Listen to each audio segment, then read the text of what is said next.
বলো দিদি bye bye. ও bye bye করছে, ওই তো বাই বাই করছে। মোটরসাইকেলের আওয়াজে ভয় পাচ্ছে।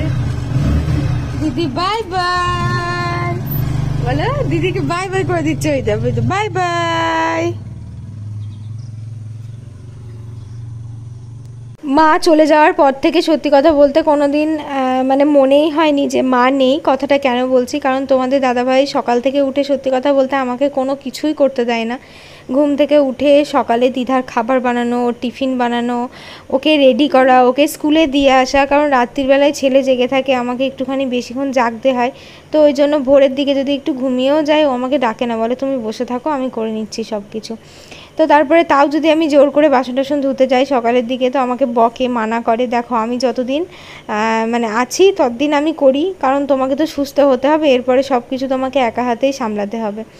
তো আজকে দেখো পোলিও খাইয়ে গেল। পোলিও খাওয়াটা ছিল যেদিন তার দুদিন পরে, মানে মাঝে একটা দুটো দিন চলে গেছে, তারপরে 3 দিনের দিন আজকে বাড়িতে এসে পোলিও মানে খাইয়ে গেল। তো আমি বলেই যাচ্ছি হেলথে থেকে, বলছে বাড়িতে এসে পরের দিন খাওয়াবে, তারপরের দিন খাওয়াবে, এই করতে করতে 2 দিন দেরি হয়ে গেল। তো কি আর করা যাবে, কিছু করার নেই। যাই হোক 2 দিন দেরি হলো। তো এটা হচ্ছে সন্ধ্যাবেলাকার ভিডিও, মানে বিকালবেলা। সেদিন না আমার শরীরটা ভীষণ খারাপ ছিল, মানে প্রচণ্ড মাথার যন্ত্রণা করছিল। সারাদিন আমি তেমনভাবে কিছুই করতে পারিনি, শুধু একটু দাঁড়িয়ে দাঁড়িয়ে রান্নাটাই যা করেছিলাম, বাদবাকি সমস্ত কিছুই তোমাদের দাদাভাই করেছিল। এখন তিথা গেল সাইকেল কিনতে, এত বায়না করছে সাইকেলের জন্য। তো ওর বাবা তো এবার 5 বছরের বার্থডেতে থাকবে না, তো সেই জন্য বাবা তুমি আমাকে 5 বছরের গিফটটা এখনই দিয়ে দাও, আর তুমি থাকতে থাকতে যাতে আমি সাইকেল চালানোটা একটু শিখতে পারি।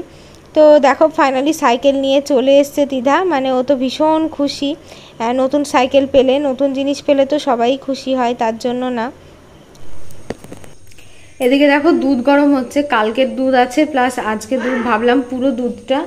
ওলে বাবালে কে আসছে গো, তুমি দিদিয়া রানীর কোলে উঠেছো, দিদিয়া রানীর কোলে উঠেছো, আমার বাবা, আমার বাবা। তুমি দিদিয়ার সাথে বেরো বেরো করছো। ওর গাল দিলে একটু পছন্দ হয় না, ঘরে নিয়ে যাও, পড়ে যাবা। আমি সাইকেলটা তো দেখানোই হয়নি বেশিরভাগ, দেখিয়ে দাও একটু। আমি বলেছিলাম যে সাইকেলের ভিডিও নেক্সট ব্লগে আসবে, কিন্তু ভাগ্যবশত টিউসডের সাথে মানে টিউসডে সব বন্ধ ছিল, তাই হচ্ছে ওয়েডনেসডে ভিডিওটা এসছে। তো তোমাদের আমার সাইকেলটা কেমন লাগলো সেটা আমাকে অবশ্যই কমেন্ট করে জানাবে কমেন্ট বক্সে। অবশ্যই কিন্তু সবাই কমেন্ট করে জানাবে, কেউ যেন ভুলে যেও না। আমারই হাসি পেয়ে যাচ্ছে শুনে, যায় না তোমাদের কতটা শুনে কতটা হাসি পেল। তো বরের জন্য সকালে 1 কাপ দুধ তুলে রাখবো চা করার জন্য, বাদবাকিটা ছানা করে ফেলবো। তো অনেকটা পরিমাণেই ছানা হয়েছে, ভাবলাম যে এতটা ছানা তো আমি একা খেতে পারবো না। আগে আমার মেয়ে খেত, কিন্তু এখন ও খুব দুষ্টু হয়ে গেছে, খেতে চায় না। আর এদিকে ছেলে ঘুমাবে বলে কান্না করছে, আর বর বললো যে তুমি খাও, আমি ওকে একটু ঘুম পাড়িয়ে দিই। তো ছানাটা খাওয়া অনেকটাই টাইম হয়ে গেছে, মানে একদম সন্ধ্যের দিকে ছানাটা খেয়েছিলাম, অন্ধকার অন্ধকার হবে, তারপরে ধরো 1-1.5 ঘন্টা হয়ে গেছে। আর প্রেগনেন্সির টাইমে তো আমি একদমই আনারস খেতে পারিনি, তো সেই জন্য একটা আনারস এনেছিল, আর আগের দিন অর্ধেকটা কেটেছিল, সবাই মিলে খেয়েছিল, আর আজকে অর্ধেকটা ছিল, সেটাই আর কি কাটলো। তো বেশ মিষ্টি ছিল আনারসটা, আর আমার তো আনারস ভীষণই প্রিয় একটা ফল। যাই হোক প্রেগনেন্সির টাইমে খেতে পারিনি, এখন খেয়ে মনের আশাটা পূরণ করে নিলাম। আর এদিকে দেখো রাত্রিরে তোমাদের দাদাভাই এখন ডিমের অমলেট করছে। তো আমি বললাম যে আমাকেও একটা করে দাও, আমিও একটা খাই। রাত্রে তো মুড়ি খাই, রাত্রে ভাত এবার থেকে খাই না বলাটা ভুল, মাঝে মধ্যে ভাত খাই, আবার বেশিরভাগ শুকনো শাকনাই খেতে বলে মা, আর কি বকে যে রাত্রে ভাত খেতে হয় না। তো দুপুরে একবারই ভাত খাওয়া হয়, সকালে মুড়ি, রাতে মুড়ি, আবার দুপুরে ভাত। তো যেহেতু বাচ্চা ব্রেস্ট ফিডিং করে তার জন্য একটু ভাত খেলে দুধটাও বেশি হয়। তো ওদিকে পাপা গিয়ে মোটরসাইকেল বার করে দাঁড়িয়েছে, তুই এখানে সাইকেল চালাচ্ছিস? সত্যি তুই যে কবে বড় হবি আমি জানি না। কেন সবাইকে দেখবো, বলবো তুই কেমন বদমাইশ দেখো। যা যা দাঁড়িয়ে আছে, পাপা রেগে যাবে, বকবে, যা যা। এই যে সকালবেলায় ঘুম থেকে উঠে চাটা হাতের কাছে চলে আসলো। এগুলো মনে হয় মা আর বর ছাড়া সত্যি কথা বলতে সম্ভব না। তো যাই হোক, মাঝে মধ্যে অনেক দুঃখ লাগে, মাঝে মধ্যে অনেক নিজেকে ভাগ্যবতী বলেও মনে হয়, কারণ এখনকার দিনে দাঁড়িয়ে সত্যি কথা বলতে এত ভালো একটা হাজব্যান্ড পাওয়া সত্যি অনেক ভাগ্যের দরকার। কারণ দেখো অনেক সময় কি হয় বলো তো, সংসার করতে করতে তো টুকটাক কথা নিয়ে ঝগড়া অশান্তি সবার মধ্যেই হয়, কিন্তু দিনের শেষে গিয়ে এত কেয়ারিং যত্ন মানে এগুলো দেখলে না সত্যি কথা বলতে মনের মধ্যে একটা আলাদা রকমের শান্তি কাজ করে। তো সকাল সকাল মাছবেলা চলে এসেছিলো, আর আমি ভাবলাম যে আজকে আর বাজারে ওকে পাঠাবো না, কারণ সব সবজি টবজি আছে। তো একটা রুই মাছ নিয়ে নিলাম, জ্যান্ত মাছ, এগুলো কিন্তু মানে বরফের মাছ না, জ্যান্ত রুই চাষ করা আর কি। তো সেই জন্যই নিলাম, 800 ওজন হলো মাছটা, কারণ বেশি বড় ওজনের মাছ খাওয়া আমার এখন মানা, আর তার সাথে জ্যান্ত মাছ খেলে আমার জন্য ভালো, বরফের মাছটাই অবশ্য আমাদের বেশি খাওয়া হয়ে যায়। তো এখন দেখো মোটামুটি সমস্ত কাজকর্ম হয়ে গেছে, ও একটু দরকারে একটা কাজে যাবে, তো আস্তে আস্তে মোটামুটি 1 ঘন্টা 2 ঘন্টাও লেগে যেতে পারে। তো সেই জন্য আমাকে বলছে চলো আমি সবজি টবজিগুলো একটু তোমাকে বানিয়ে দিয়ে যাই, তুমি তাহলে টুকটুক করে রান্নাটা করবে, খুব একটা অসুবিধা হবে না।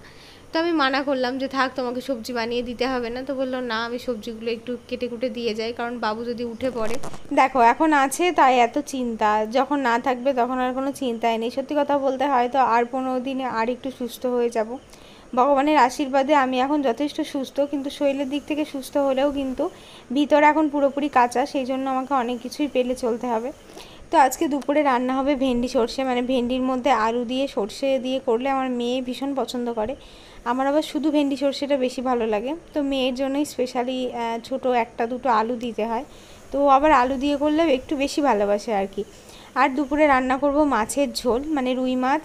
আর এখানে দেখো ভাতের মধ্যে পেঁপো আর মান দিয়ে, মানে পেঁপো বলে ফেলি আমি বারবার, পেঁপে আর মান দিয়ে দিয়েছি। রাত্রে আমার মেয়ে মাছ খায় না, ওই জন্য 5 পিসি মাছ রান্না করেছি, আর আজকে রাত্রে ভাত খাওয়া হবে। আর এখানে দেখো হচ্ছে ফল কেটে তোমাদের দাদাভাই আর কি আমাকে দিয়ে গেল, মানে ও মনে করছে যত বেশি পরিমাণে খাওয়াবে আমাকে, আমি হয়তো ততটা সুস্থ হয়ে যাব। পেয়ারা আছে, আপেল আছে, তারপরে হচ্ছে তোমার পেঁপেগুলো খেতে, পাকা পেঁপে আর বেদানা। তো সকালে ভাত খাওয়ার পরে মোটামুটি ভাত না মানে মুড়ি টুড়ি যায় আর কি খায়, তো খাওয়ার পরে মানে 2-3 ঘন্টা পরে এটাই আমার মনে হয় ফল খাওয়ার জন্য বেস্ট একটা টাইম, কারণ দুপুরের খেতে খেতে মোটামুটি দিদা স্কুল থেকে বাড়ি আসতে আসতে 2:30, খাওয়া দাওয়া কমপ্লিট হতে হতে 2:45 বেজে যায়। তারপরে ধরো একটুখানি রেস্ট করা হয়, তারপরে সন্ধ্যায় লাগিয়ে ফল খাওয়ার থেকে এই টাইমটাই ভালো।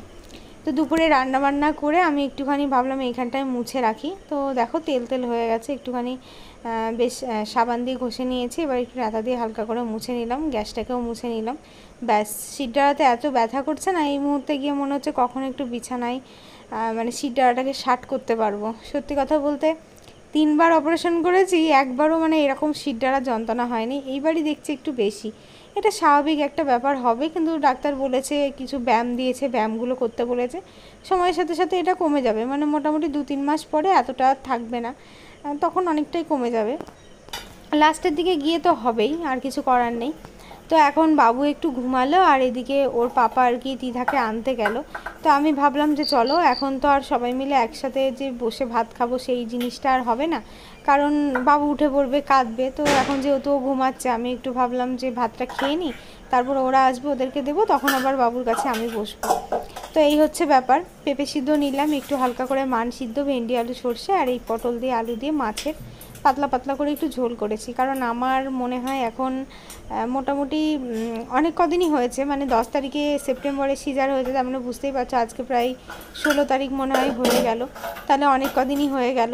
তো এই এখন আর আলাদা করে রান্না করা সম্ভব না, ওই জন্য হালকা তেল মশলা দিয়ে সবার একরকমই রান্না হয়, আর বেশি কিছু রান্না করাও না ভীষণ অসুবিধা। তো এই দেখো ভাত খেতে বসলাম, আর খেতে খেতে এই জিনিসটা মানে সত্যি কথা বলতে সবার সাথে বসে খেতে না আমার খুব ভালো লাগে। যখন বাপের বাড়িতে ছিলাম তখন তো সবাই একসাথে খেতাম, তারপর শ্বশুর বাড়িতে গিয়েও একসাথেই খাওয়া হতো। আর এখন তোমাদের দাদাভাই থাকে না, তাও আমি দিদার জন্য ওয়েট করে বসে থাকি, দিদা কখন আসবে খাবো, কিন্তু এখন আর ওই একসাথে খাওয়া ব্যাপারটা না হবে না, কারণ ছেলে ঘুমালেই হবে, তাছাড়া মনে হবে একজন খেয়ে নিই, তারপরে আবার আরেকজন খেতে বসবে, তখন আরেকজন থাকবে। তো কাঁথাগুলো দেখো খাওয়া দাওয়া করে আমি না ভুলে গেছিলাম কাঁথাগুলো মেলার কথা, মানে এই কদিন ধরে সকালে সকালে কাচা হচ্ছে, তো বাইরের যে জানালাটা আছে ওটাতেই রোদ পায়, ওটাতেই দিয়ে দিই। তো আজকে আবার একটু বেলা হয়ে গেছিলো বলে বাইরে দিয়েছি। তারপরে এখন সন্ধ্যার দিকে একটু টামি টাইম দেওয়া হচ্ছে পুচকুকে। বাচ্চাদের প্রত্যেক দিন অন্তত মানে নাভি পড়ে যাওয়ার পর থেকে 2 থেকে 3 মিনিট টাইম করে টামি টাইম দেওয়াটা ভীষণই দরকার। প্রথমে হাতে একটুখানি 1 মিনিট মতো দেয়, তারপরে এরকমভাবে শুয়ে দেয়। এটাতে দিলে কি হয় বলো তো, পেটের উপর ভর দিয়ে বাচ্চারা একটু মাথা ঘুরায়, হাত পাগুলো নড়ায়, এতে পেশিগুলো শক্ত হয়, ঘাড় তাড়াতাড়ি শক্ত হয়। আর যত ওর বয়সটা বাড়বে আস্তে আস্তে টামি টাইমের সময়টাও বাড়বে। তো দেখো বিছানাটা নতুন করে ঝেড়ে গুছিয়ে সুন্দর করে পেতে পুচকুকে শুয়ে দিয়েছি। এখন শুয়ে শুয়ে একটু খেলা করছে। আর এখন তো আস্তে আস্তে চোখ মুখ হচ্ছে, মানে খুব দুষ্টু হয়েছে, বদমাইশি করে, শুয়ে থাকতে চায় না, কোলে কোলেই থাকে, আবার মানে পাতাল কোলে থাকবে না, খাড়া হবে আর কি। তো সবাইকে টাটা বাই বাই, ভালো থেকো সুস্থ থেকো, আজকের ব্লগটা এখানেই শেষ।